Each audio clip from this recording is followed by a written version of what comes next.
नमस्ते स्टूडेंट्स, मैं किम दिव्या आप सभी का बहुत बहुत स्वागत करती हूँ हमारे यूट्यूब चैनल विद्यापीठ ग्रेजुएशन क्लासेस में, जिसमें हमारा आज का टॉपिक है important question for the exam BA first year Hindi paper second, जिसमें हम ध्रुव स्वामिनी पढ़ रहे थे।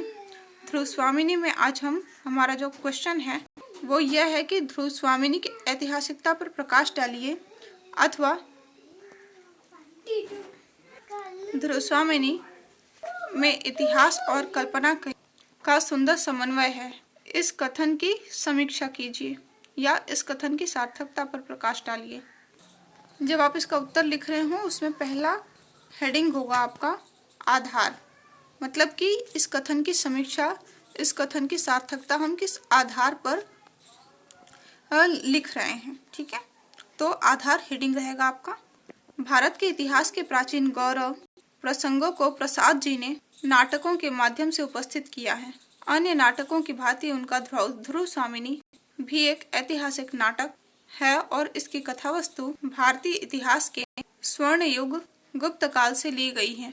गुप्त वंश में समुद्रगुप्त एक प्रसिद्ध शासक के उपरांत बहुत दिनों तक चंद्रगुप्त को शासन के लिए स्वीकार करता है, किंतु इन दोनों के शासन के मध्य कुछ वर्षों का एक ऐसा अंतर भी आया जो राजनीतिक उथल पुथल से पूर्ण रहा। अनेक विद्वानों ने, जिनमें राखल दास बनर्जी, प्रोफेसर अल्तेकर एवं श्री जायसवाल प्रमुख हैं, इसे मध्यकाल के रूप में रामगुप्त को स्वीकार किया है। यह रामगुप्त क्लीब, पतित और कायर था। इसने अपने छोटे भाई चंद्रगुप्त की वाग्दत्ता पत्नी ध्रुव स्वामिनी से विवाह कर लिया था और शक राजा द्वारा पराजित होने पर संधि की शर्त के अनुसार उसने ध्रुव स्वामिनी को शकराज के पास ले जाने के लिए भेज दिया था। बाद में चंद्रगुप्त ने शकराज को मारकर ध्रुव स्वामिनी की मर्यादा की रक्षा की और फिर रामगुप्त का वध करके ध्रुव स्वामिनी से विवाह कर लिया।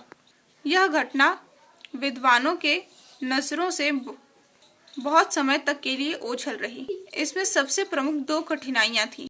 एक तो रामगुप्त का नाम वंशावली में अप्राप्त है और दूसरा चंद्रगुप्त का ध्रुव स्वामिनी के साथ विवाह करना शास्त्र मर्यादा वालों को नहीं रुचा। प्रसाद जी ने इसी क्षण से कथा प्रसंग को अपने नाटक में स्थान दिया और इसे अपने नाटक का आधार बनाया।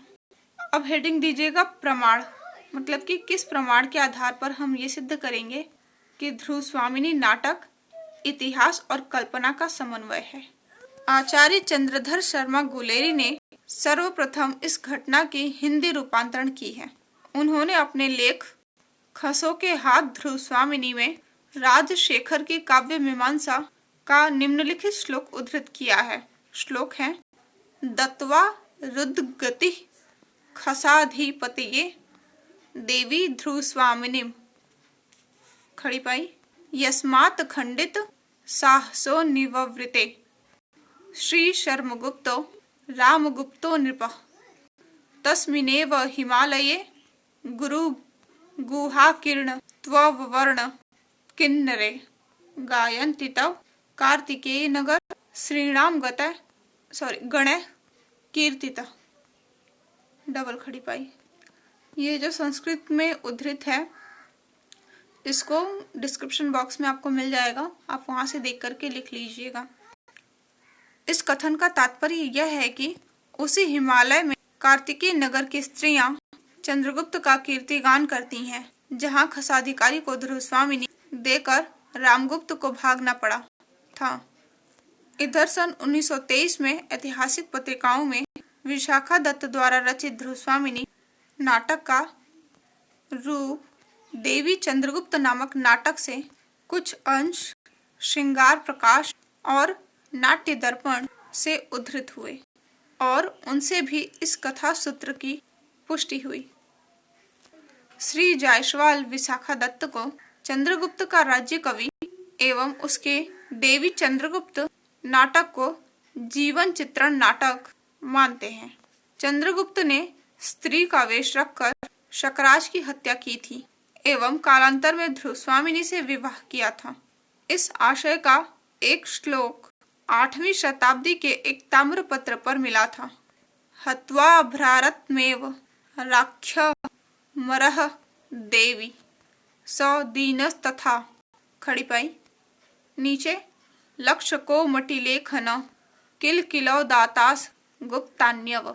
और इसी घटना का संकेत 7वीं शताब्दी में स्थित बाणभट्ट ने इस प्रकार किया है। अरि पूरे चपर कल जकाम कम कामिनिवेश चंद्रगुप्ता शकपति शातयत। ये श्लोक भी आपको डिस्क्रिप्शन बॉक्स में मिल जाएगा।